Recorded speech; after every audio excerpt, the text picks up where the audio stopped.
Good evening. I think that I can use your bulletin to commence my presentation. It's quite appropriate for that. It says at the bottom of the front cover, history is the landmark by which we are directed into the true course of life. The history of a movement, the history of a nation, the history of a race is the guidepost of the movement's destiny. That nation's destiny, that race's destiny, what you do today that is worthwhile inspires others to act at some future time. Marcus Garvey. The statements of Garvey, though profound,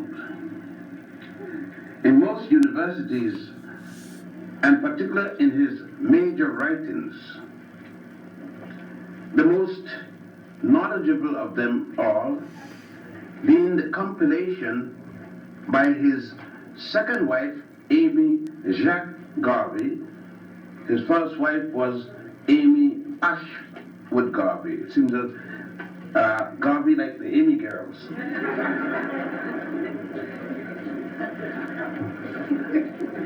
But Garvey has been overlooked for a number of reasons. Were he not an African, his books, and particularly the first book of the two-volume work on Garvey, would have been considered a masterpiece of philosophy. When examining Garvey's work as a young man, it was necessary for me to go through a number of papers. Many of you do not know probably that Garvey was a poet. He wrote a number of short stories. Well, he was a literary great. But in his writing, Garvey mentioned something dealing with his philosophy and education. And for you here at the university, that makes it so important. One of the things in his philosophy of education, Garvey said, what is an education? He said, it's not always what you take in. Very often, it's what you got to put out. I think most of us, and I know that I myself, included at least one time, and probably there is some more house cleaning, I had to get rid of a lot of things that I had learned prior to reading Garvey and others. But when I look at the example of materials, when a cache of writings and different collections belonging to Garvey was uncovered some years ago, I got an opportunity to browse through some of them and noticed that Garvey was an avid reader of his ancient history. For that reason, Garvey took sentimentally and attached philosophically what is known as the tricolors of Africa. Today, others are calling it the liberation color. Garvey never had anything called liberation color. He called it the tricolors of Africa. The red, the white, and the red, black, and the green. You can go to Africa, and particularly to Egypt, and find in the temples those tricolor arranged in the same manner, red, black, and green in that order, and see where he adopted his colors as symbols for his movement. Using Edward Burl Ford, Garvey found it necessary to have an anthem, not the United States anthem, not the British anthem, but the African people's anthem, Ethiopia, land of our fathers, land where the gods love to be. Garvey found it more necessary also. He was a devout Christian, but he realized that none of the Christian denominations within the United States or Great Britain or France or any of the other European colonial powers was sufficient to meet the needs of the African people. Thus, Garvey created within his organization the Ethiopian Orthodox Church, which he changed quickly to the African Orthodox Church and set up an ex-Baptist minister, Terrell, to head that religion. Garvey knew it, knowing that Christianity by itself, as many people would have said, was a European religion, and people who say that do not know Christianity, because Christianity, Garvey stated and knew, came out of Alexandria, Egypt, from Pantius and Boetius. That Christianity had been in the continent of Africa, namely the nation of Tamiri or Kemet, which the Greeks call Egypticus and the British call Egypt. Of course, the Hebrews call it Mizraim, and the present Arab conquerors call it Mizraim, and there are a number of other names. But Garvey knew that that religion, Christianity, and of course it got its name Christianity from 212 of the Common Era at a place called Antioch, when the people start using the Greek words Joshua Christus and Christos, which means to anoint, Joshua the Anointed. Up until that conference, he was called the leader. That's all. Of course, Garvey, in reading about this, made notations that Christianity was nothing but a carryover of the worship of Heru, or Horus, the son of Aset and Asaru. Aset is commonly called by the Greeks Isis, Asaru equally by the Greeks Osiris. Garvey knew, and in his notation, he knew for some reason, although he had never been on the physical continent of Africa, that at the various temples, primarily because he noted them, the temple of Setaiwan at Abydos, and may I remind you, the temple of Setaiwan at Abydos was before anybody named Moses was born in Egypt according to the Torah. Garvey knew that at Dendera, the temple of goddess Heru, which the Greeks called Hathor, there was a story, and still is, for anyone who wants to go and see it, of the Immaculate Conception of Aset and the virgin birth of a child. Thus it is that Garvey established and re-established what was being worshipped in Ethiopia, the Black Madonna and Child, which was also worshipped in Europe, all over Europe, exclusively until Michelangelo in 1509 painted for Pope Julius II the first white Madonna and Child, Mary and Joseph.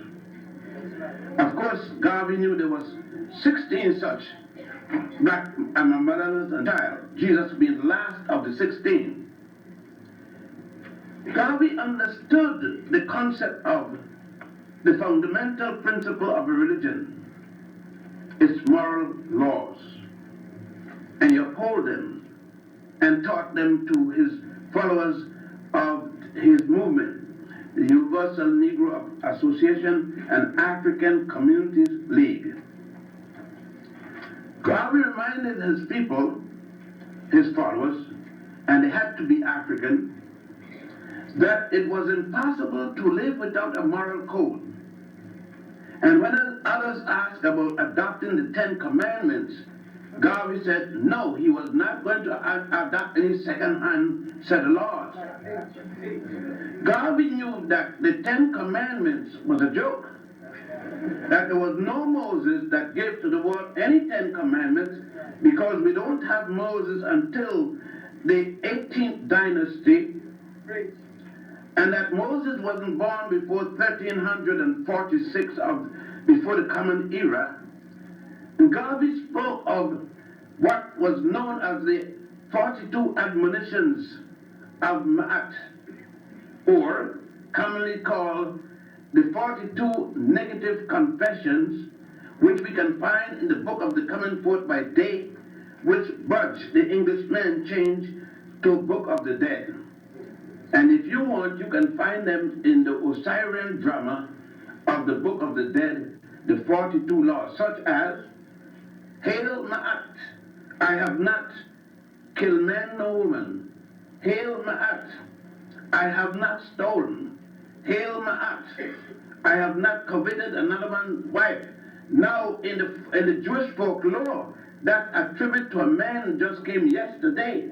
And whereas in this book it is 4100 BC, or 3,000 years before Moses.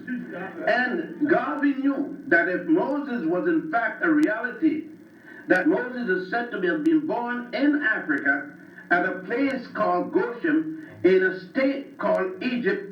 And the last time I saw Egypt to back Garvey was 3 weeks ago, and it's in Africa.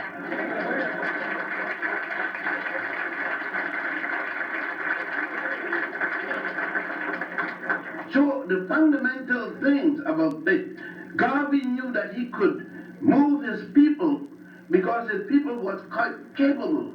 He knew Garvey had in his collection a book in which dealt with the papyrus of Hunefer, Hunefer. In the papyrus of Hunefer states, quote, we came from the beginning of the Nile, where God happy dwell, at the foothill of the mountain of the moon, unquote. That is a paper of an Egyptian writing, Hunefer, the high priest, where they came from, the Egyptians. And by the way, there's no Greece yet. There's no Rome yet. There is no Israel yet. There's no Abraham yet. There is no Allah. No Muhammad ibn Abdullah yet. No Confucius. When Hunefer is writing this, these are a group of Africans in the world that is writing that. I mean, Homer is not born yet, the first literary European. And Homer is not until 833. Homer is to write. You see, that's one thing about Garvey, and he had another man with him by the name of H. Hubert Harrison, who was his historian, who could bring him up to date, that remind him that the first literary work in all of Europe was Homer, Iliad, and the Odyssey, which state in the Odyssey, Homer speaking about the Ethiopians. He said, what? Even the gods Zeus and Apollo, the first gods of Europe, came from Ethiopia. Right. So Garvey knew and read these things. Upon these things and others, he was to base his philosophy. More so, Garvey knew that the African was a technical African.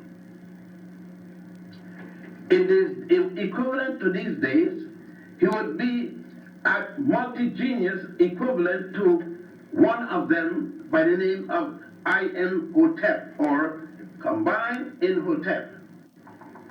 Imhotep was the man that designed the step pyramid of Saqqara out of solid stone, no brick made of any material, much less more, mud and straw. The step pyramid of Saqqara is in the 3rd dynasty. Imhotep designed it and built it for the pharaoh Zusa, whom Herodotus later come and call Zusa. May I remind you that Abraham, the first of the Jews, wasn't born. You can't build a pyramid when you're not born. And of the 72 pyramids in Egypt, all was born before Abraham, all was built before Abraham was born at the 13th dynasty in the city, or outside of the city of Ur in Chaldea, which later became an Egyptian colony by the name of Elam. You see, these are some of the things that we need in our classrooms. Dr. Carter G. Woodson, who started this with 1 week and got fired by a black college president at Howard University by the name of Mordecai Johnson. Poor Mordecai. Well, we can't blame the poor fellow. He had no knowledge of himself. Carter G, the community protests make him rehire Carter G, and then he taught his first course in African studies, but he was not allowed to include it in the curriculum in a black university. There are other things, but we don't have time for that today. But Garvey, looking at all of these things, looking at medicine, and we were told that Hippocrates is the father of medicine. Well, that's not difficult because Benny Goodman is the king of swing.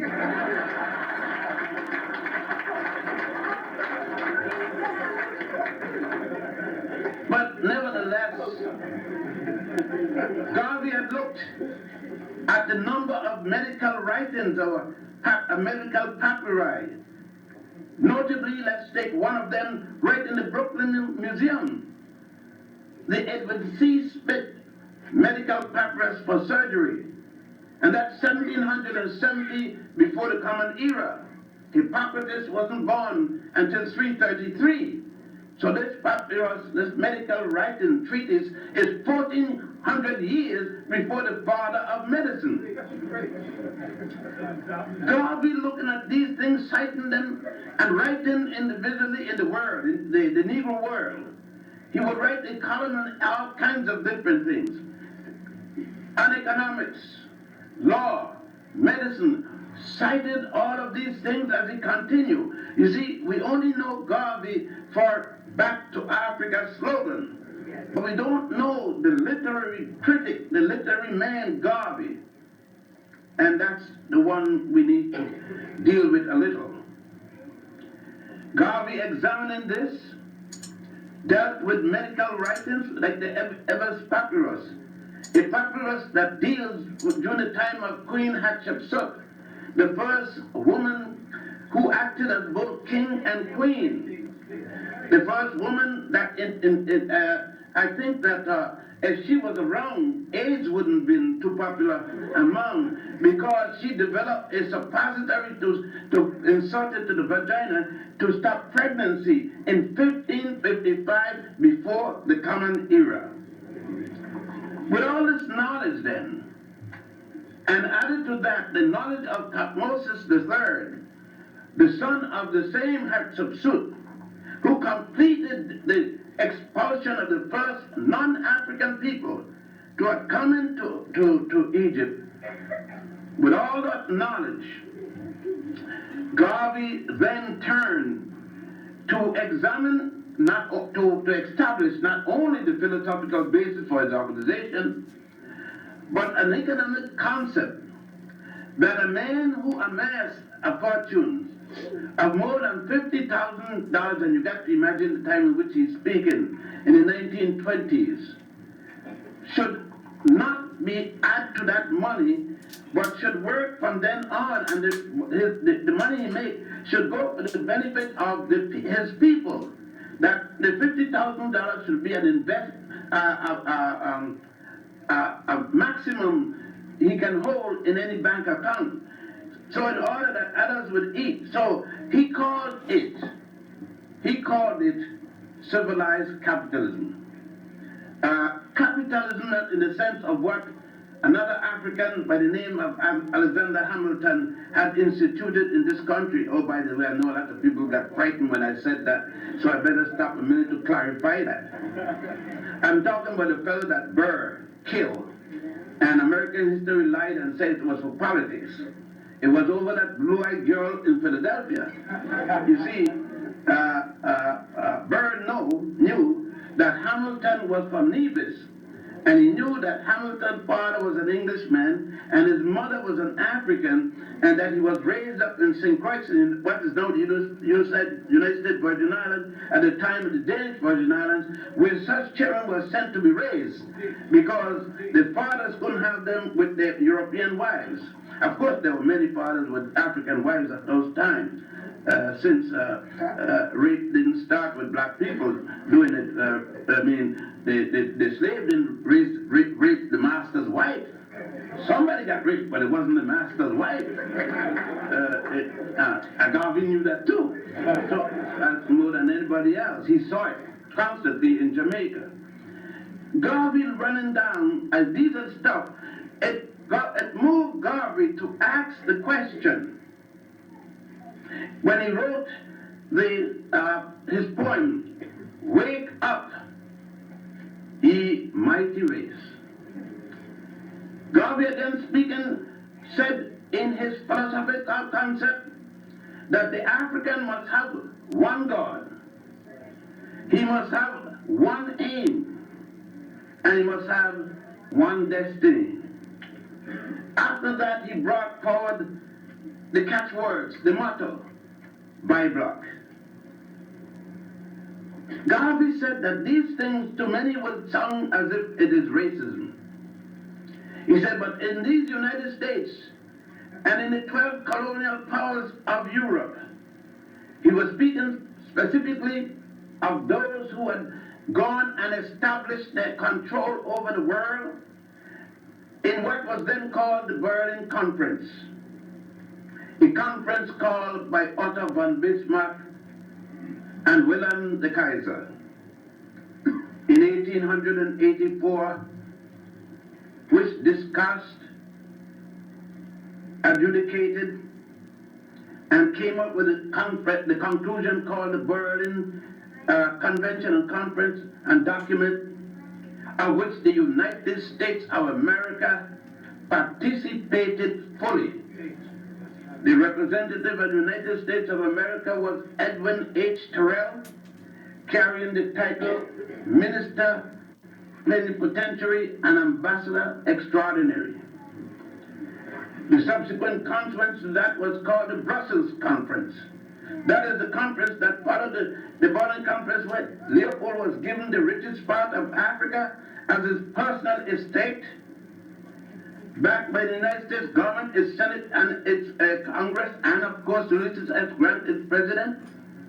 You may find these documents in a 3-volume works called A Map of Africa by Treaty, as edited by the royal historian of Queen Victoria, Sir Edward H. Hertzler.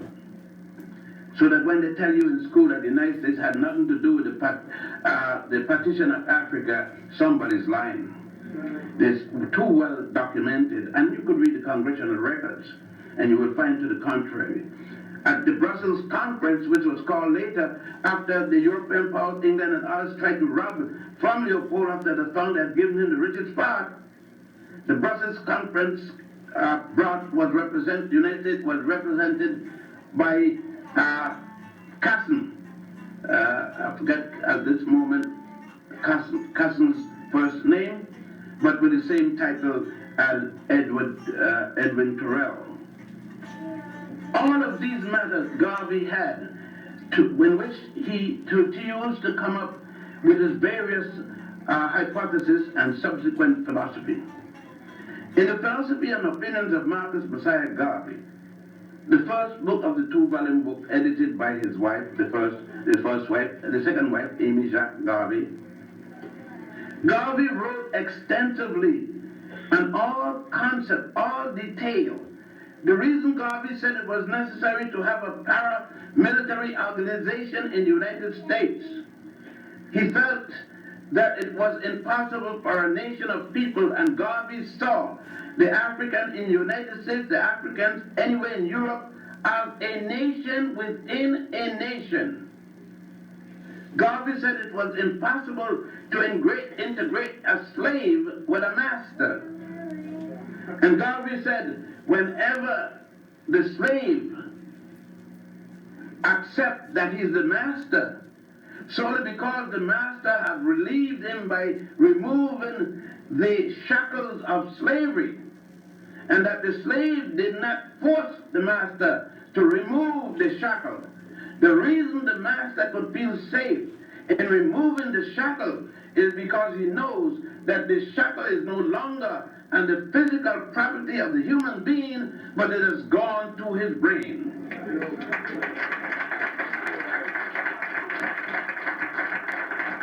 And we see it quite often when we look at the mirror. You take Michael Jackson, for example. And it seems as if singing sends them crazy, because that's on the male side. But we could take Diana Ross on the other side.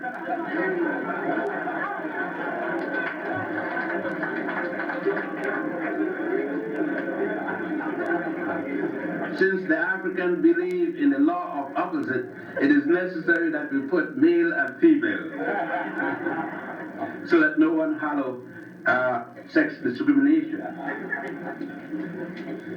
In terms of Garvey again in the philosophy, let us try to look at the bi-black situation and to see if it had any aspect of racism.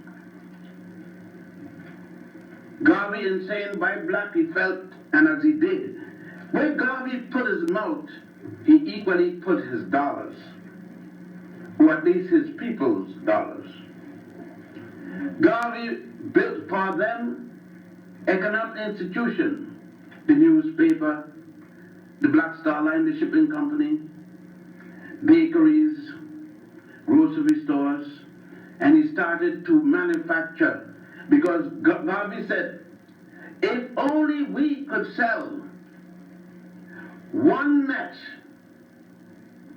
to each Chinese per year, we would have an industry that will be able to occupy every African in the Western world.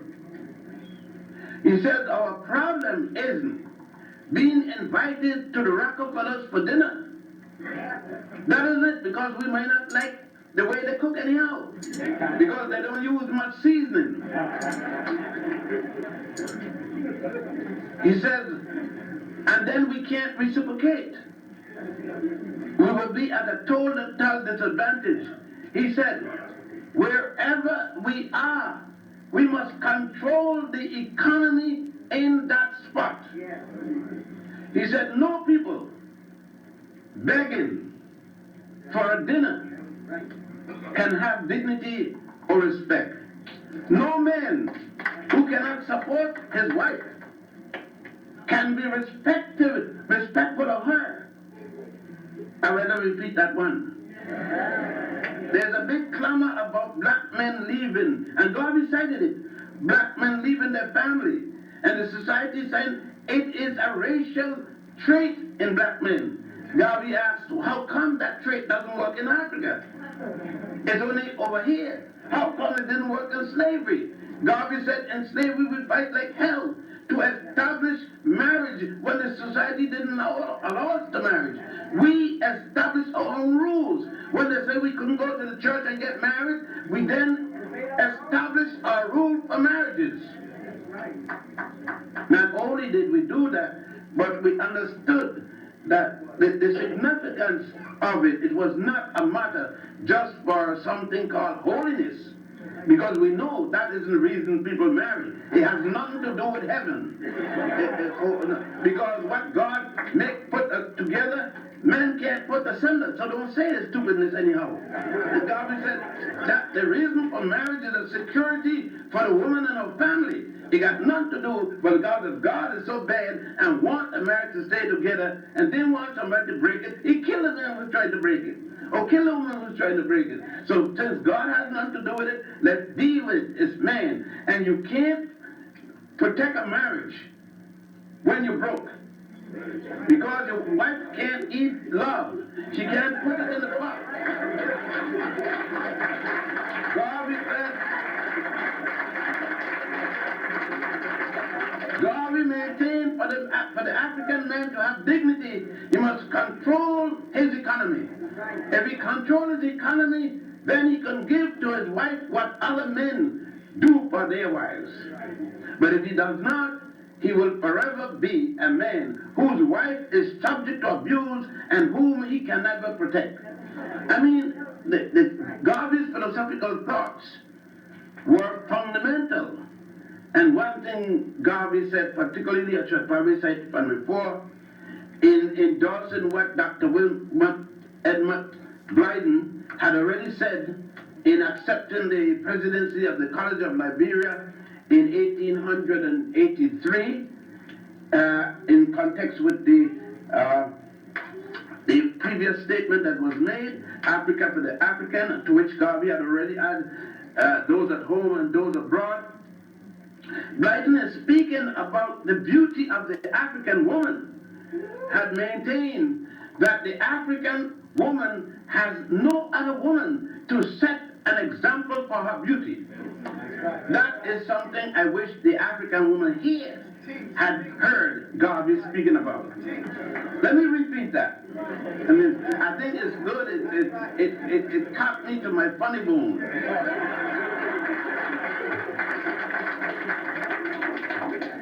Brothers, what Garvey said.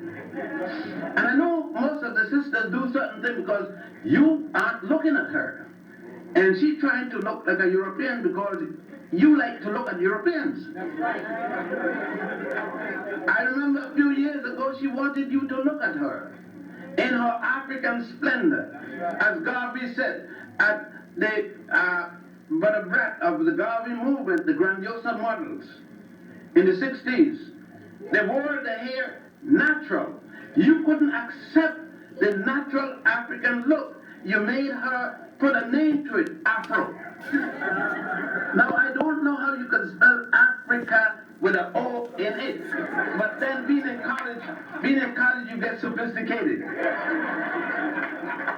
So for now, we spell Africa A-F-R-O-C-A. Africa.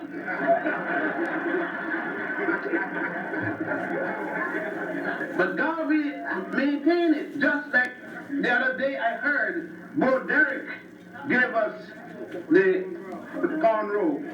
I don't know if Bo...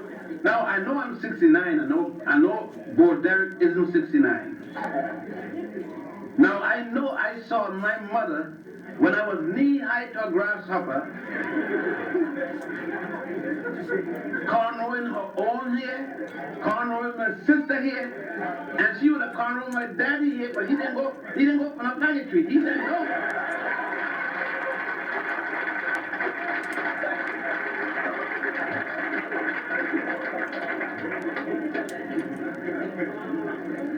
But Garvey said that the African woman's beauty is matched by no other woman because she has her own texture of hair, her own physical shape, and then Garvey went down to remind us, why are we the way we are?